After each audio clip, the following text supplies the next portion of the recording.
There is no sound more horrific than the inconsolable scream of a mother who has just lost her child. Those are the sounds that woke me up in the middle of the night when the neighbor boy suddenly passed away that evening. According to the official report, the boy died of an undetected genetic heart condition, but the rumors told a completely different story. Mary had always been an important part of our community. She hosted barbecues and birthday parties, was outgoing and friendly with everyone in the neighborhood.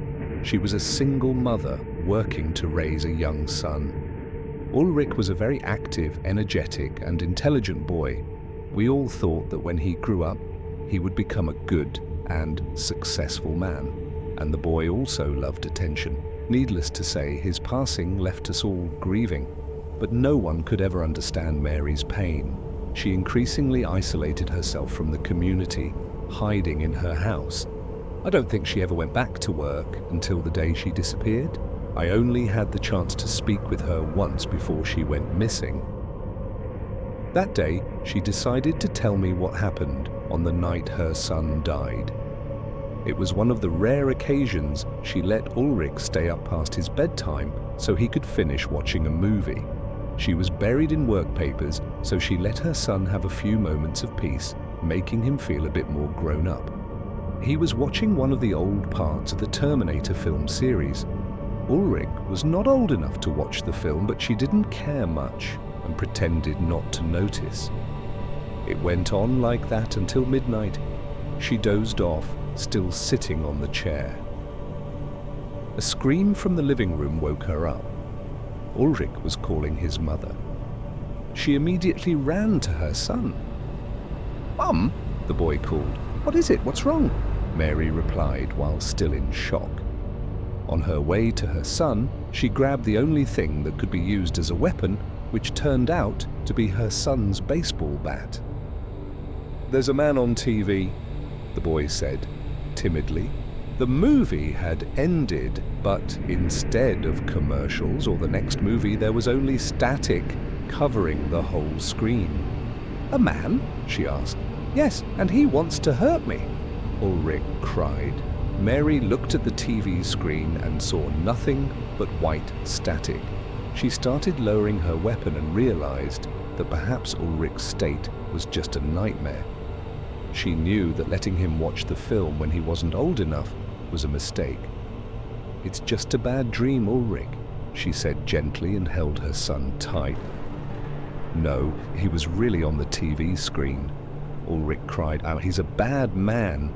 "It's okay, son," Mary replied while still holding him. "I'll keep you safe. Now go back to sleep and know that Mom will always protect you." Mary's voice might be the most pleasant thing a person could hear. It didn't matter what she said. Once someone heard it, it could calm anyone down. She was pure. That wonderful. Ulrich gradually calmed down. And after one more hug, he started going up to his room. But as Mary approached to turn off the static-covered TV screen, she swore she saw a man's face hidden behind it, staring at her, whispering some words that were hard to hear. She shook her head, trying to clear her mind, and turned the TV off. It was late, and sleepiness began to overtake Mary's tired mind. She didn't even go back to her room. Being too tired, she fell asleep right on the sofa in the living room, right after turning off the TV. It was like that until the middle of the night. She woke up with a stiff neck as she was fumbling her way up to her bedroom. She noticed that Ulrich's room door was still ajar. He always liked his privacy since he was young, so Mary decided to check quickly to make sure he wasn't having nightmares anymore. At first, he looked like he was sleeping, but his posture looked a bit strange, like he was slightly slumped over the bed with his back locked in a very uncomfortable position. She turned on the light, knowing her son slept easier in dim light. Then she froze when she realized that Ulrich's eyes were still open. The eyes looked slightly glossy, unmoving, and lifeless. She took cautious steps closer to her son, and the closer she got, the clearer she could see Ulrich's form. His back was completely broken. Upon realizing that, she quickly ran to his side and fell to her knees. She wasn't sure whether to touch her son or leave him be. His back was broken, his arms and legs were similar. Not a single bone on the poor boy's body was undamaged. He was dead, and had been this way for a while. Still, Mary tried to perform resuscitation on her son while waiting for the ambulance to arrive. The paramedics had to use force to pull her away before they could handle the mangled body. The next day, she was visited by various detectives to investigate the incident. She told them everything she knew, including the image of the man in the TV hiding behind the static. But they couldn't do anything with that information. It was a very bizarre story, and only Mary herself was sure it was true. I don't know why she told me her story. It wasn't like she had never told anyone else. Her emotions, the shape of the boy's body on the bed, but those were the last words she said to me before completely disappearing. No body was ever found, but trails of blood were found scattered around her house. Even without finding a body, no one could survive losing that much blood. The rumors started spreading. I told my wife, who told her friend, and soon everyone knew about the story of the man in the TV hidden behind the static. It was like an urban legend. Everyone told each other to turn off the TV before midnight and never fall asleep while the TV was still running. It went on like that for a few years. The tragedy of Ulrich's death and Mary's disappearance gradually shifted from a painful story to a mystery full of conspiracy. People started actively looking for the man hidden behind the TV static, but no one succeeded. Until the day my wife fell asleep while watching a movie. It was just past midnight and I returned home after a late shift. When I stepped inside the house, I could see a faint light source coming from the living room, accompanied by a static sound echoing in the quiet night. "Alice, are you still awake?" I called out, but there was no answer. "Alice, come on," I called again, starting to realize what had happened. I ran quickly into the living room to see a static-filled TV screen illuminating the whole room. I froze when I saw a man's silhouette hidden behind the static. It wasn't very clear, but clear enough to make out. Almost as soon as I entered the room, he disappeared. Then I turned to the sofa and saw that my wife was sleeping very peacefully. My running woke her up. "What's wrong with you?" she asked in a sleepy voice, but I couldn't answer. The few seconds I saw the man's silhouette had awakened a fear in me. At that moment, I knew that what Mary said was true, and it terrified me. "What did you do?" I asked in a panic. I was just watching a movie. I fell asleep. I didn't notice," she said, also feeling scared, seeing how frightened I was. "Let's go upstairs now," I ordered. I'm not a brave person, nor am I strong, but I had a gun from my father. It was quite old, but he used to use it for target practice. I never liked touching weapons, but this time was different. We went inside the room and closed the door. Alice sat on the bed while I prepared the gun. "What are you doing?" she asked. "Don't worry, I won't shoot anyone. Just in case." "What if something happens to us?" she asked. "Nothing. We'll be fine."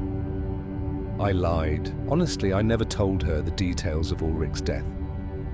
I mentioned the TV and said the boy had passed away in an unusual way. But I never talked about the broken bones and the deformed body. "Then why are you—" She paused mid-sentence. "What is it?" "What?" My question was interrupted by a loud whisper coming from outside. It was a deep, slightly distorted voice like talking through a radio. "Is that sound coming from the TV?" Alice asked. "I don't know, but I'll go check." I said, "No, stay here and call the police." "Okay, you call. I'll check if there's anyone else in the house besides us." "Gary, wait," she called out with a whispering voice, but it was too late. I had opened the door and gone out, making sure the door was carefully closed behind me. Maybe this was a stupid idea, but a protective instinct took over me. If someone or something entered my house, I would make sure they couldn't harm the person I loved most. So I sneaked into the living room, holding the gun ready. I half suspected that the TV might have turned back on and the sound was coming from there.